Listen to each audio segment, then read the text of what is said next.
I suppose so. Yeah, I'm about to say, I'm sorry, to be honest. I gotta ask, bro. Put that in soul plane. Simply beside Kevin, we gave them our best. Right. You know what I'm saying? We gave them what we could do. You know what I'm saying? And it was never one thing about us. I'm saying Never no problem. it was never the problem, never a complaint. We never was like, what is this? I'm not doing this or this or that. We always like, okay, that's what you want to do, Right. So I'm gonna give you a scripted version for sure. Right. But you best believe I'm gonna add in and throw my own stuff in there every now. But of course, that's why one of our favorite projects is the cooking.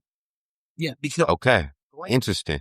Was there, he kind of gave us because man seen us and he was like, hey, I like these two right here, bro. It's funny, bro.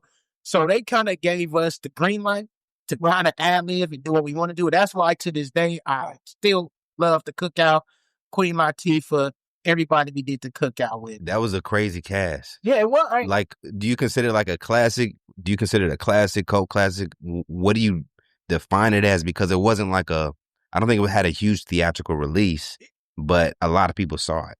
Yeah. It is a black classic. It's black, yeah.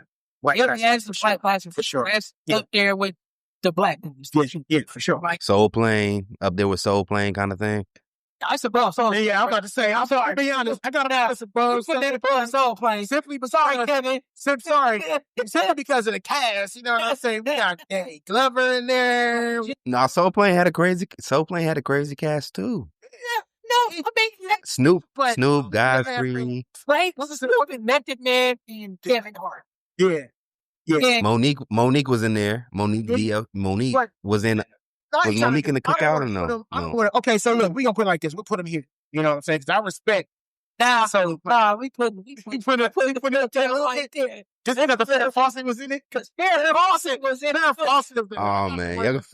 Y'all pulling out the white card now. Hey, exactly, bro. And the funniest thing about Farrah Fawcett, she always used to mess with us, bro. She was cool. She was cool, bro. Cool as bro. And, we just had so much fun because it really felt like a cookout. Yeah. It really felt like family. You know what I'm saying?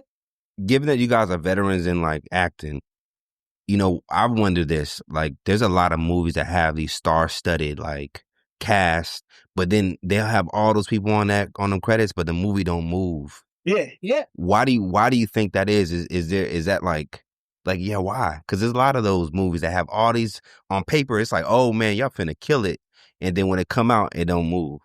Yeah, it could be marketing, or at the time people just they just let's be clear. At the time of the Cookout was coming up, it was a lot of black comedies. So people might have just been like, out here go another, African-American comedy. I don't want to see it. But once it got to DVD and, to the theater and to cable, that's when it really took off. You know what I'm saying? People was like, damn, I should have went to the theater to see it. I'm bad. I'm watching it at home. I don't know why it's like that. Yeah. It just... And it'd be like, and, why do you think it's like that? Yeah, for real. Why do I think it's like that? I think they rely on the cast more than the actual storyline. Yeah.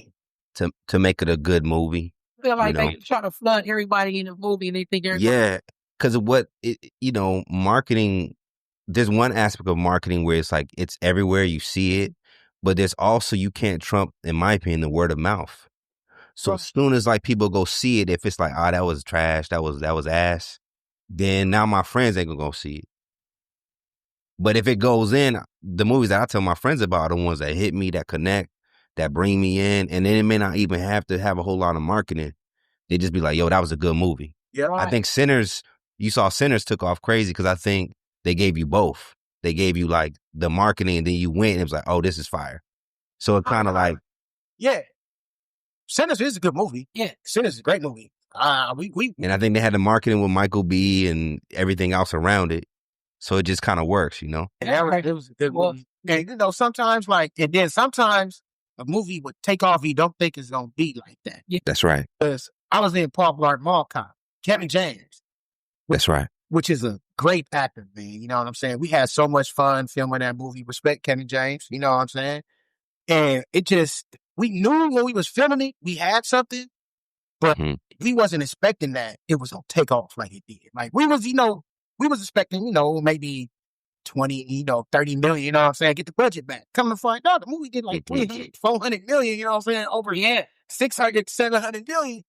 Because, the word of mouth, people seen it, they enjoyed it. And, it just sometimes it be like that. You would think it's going to do this, and it don't. And then you think it's going to not do this, and it does. So, it's just the marketing, and it's just the way things go. This one on One Moment is presented by Hypers Club. Watch the full interview right now at hypersclub.com by becoming a member.